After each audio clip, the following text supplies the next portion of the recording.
जिस उम्र में आप गुलाब का फूल लेके घूमते हैं उस उम्र में वो रस्सी का मतलब फांसी का फंदा लेके घूम रहा था। तो बड़ी इसलिए इतिहास की सीमा है उन साक्ष्यों से अतीत को समझना जो साक्ष्य केवल मोटा मोटा खाका खींच सकते हैं, असली जिंदगी और असली बातें नहीं बता सकते। ये समस्या है। अब मैं सेकंड क्वेश्चन पूछ रहा हूं। जो देशभक्त लोग हैं नाराज मत होइएगा, वैसे कल से वो नाराज हैं, लेकिन जरूर नाराज मत होइएगा, ठीक है। देश की जनता भी देशभक्त है। आप ये मत कहिए कि जनता बाहर से लेके आएंगे, ऐसा मत कहिएगा। इस जनता को वोट देना नहीं आता है, हम जनता बाहर से लेके आएंगे, अब जनता ही खराब है, ऐसा मत कीजिएगा, ठीक है। देशभक्ति सड़क पे नहीं और क्लास में नहीं दिखानी है, दिल में रखिए अपने। आप सब लोग भगत सिंह का सम्मान करते हैं? करते ही होंगे, करना भी चाहिए। जिस उम्र में आप गुलाब का फूल लेके घूमते हैं उस उम्र में वो रस्सी का मतलब फांसी का फंदा लेके घूम रहा था। तो बड़ी बात तो है ही। अब मैं आपसे एक ऐसा प्रश्न पूछ रहा हूं जिससे लोग नाराज हो सकते हैं, ठीक है। पर आप लोग, मैं जानता हूं, बहुत सभ्य, सुसंस्कृत, सुशील के विद्यार्थी हैं, तो आप लोग नाराज होंगे नहीं।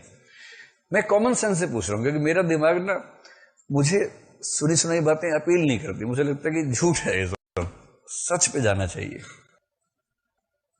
तो भगत सिंह ने कहा कि मैं देश के लिए फांसी पे टंगूंगा, कॉन्फिडेंस से कहा।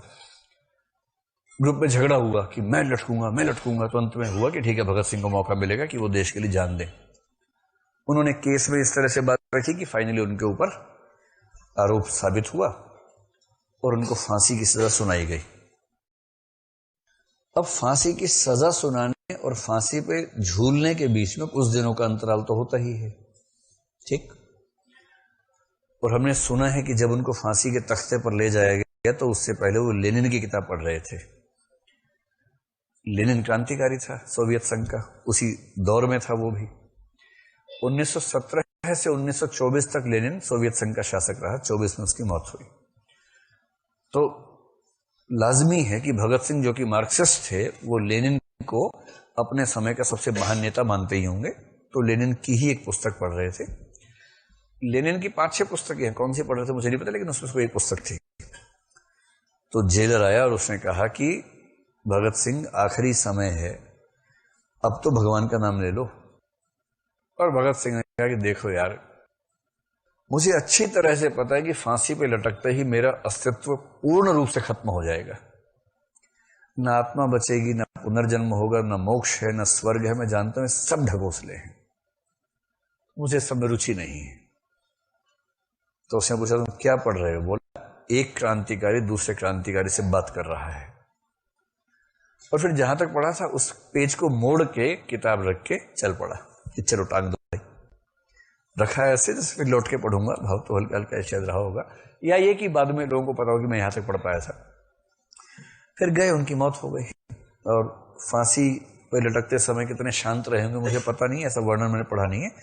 अब मेरा बहुत मुश्किल प्रश्न आपसे ये है, क्या भगत सिंह को फांसी से पहले कभी ना कभी डर लगा होगा?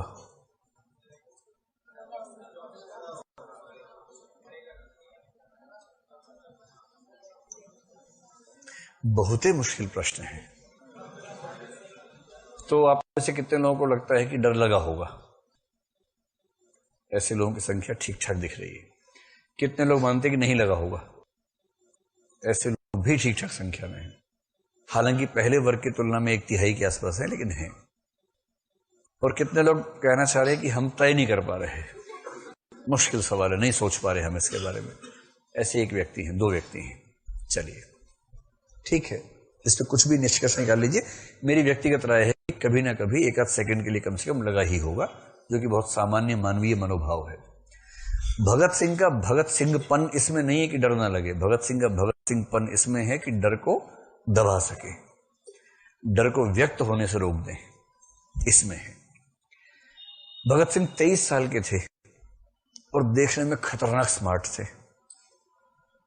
कॉलेज में पढ़ते ही थे, वो भी कोएड कॉलेज था, टोपी भी पहनते थे, बड़ा स्मार्ट एकदम, जैसा होता ना मुंडा वैसा।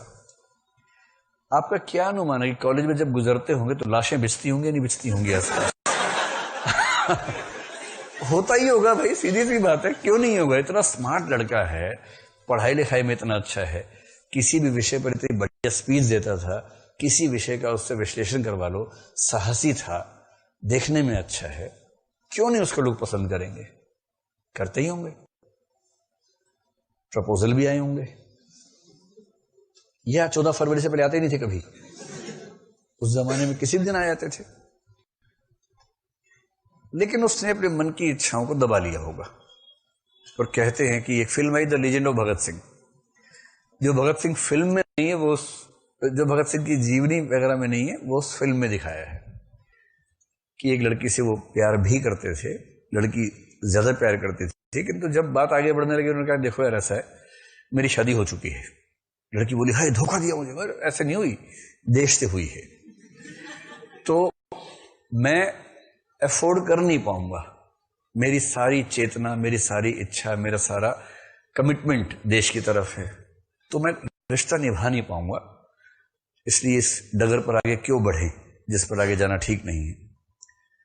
अब जब ये आया ना, तो भगत सिंह के बहुत सारे रिश्तेदार नाराज हो गए कि हमारे घर के बच्चे को ऐसा गंदा दिखाया है, क्यों प्यार करता था, वो तो देशभक्त था। तो देशभक्त और प्यार, ये कॉन्ट्राडिक्शन है या साथ साथ हो सकता है? जो प्यार ही नहीं करेगा देश से क्या करेगा? देश से भी तो प्यार ही करना है भाई, तो पहले इंसान से तो करेगा, सीधी सी बात है। छायावाद का कवि कहता है मुझे जगत जीवन का प्रेमी बना रहा है प्रेम तुम्हारा, प्रगतिवाद की शुरुआत में, कि तुमसे प्रेम करके मैंने सीखा कि दुनिया से कैसे प्यार किया जाए।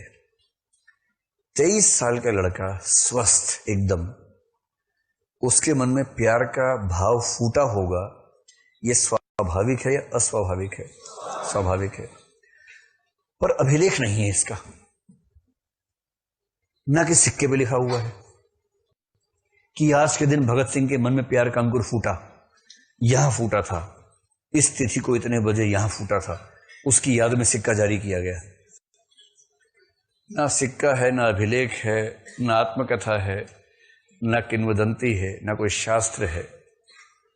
इसलिए इतिहास का लेखक कहेगा कि भगत सिंह किसी से प्रेम करते थे या नहीं, इस पर इतिहास मौन है, क्योंकि प्रमाण नहीं है। और साहित्य वाला क्या कहता है, पागल कहीं के गधे, इतना गहरा प्यार जो देश से करता होगा उसे प्यार नहीं किया होगा? अरे इंट्यूशन से सोचो,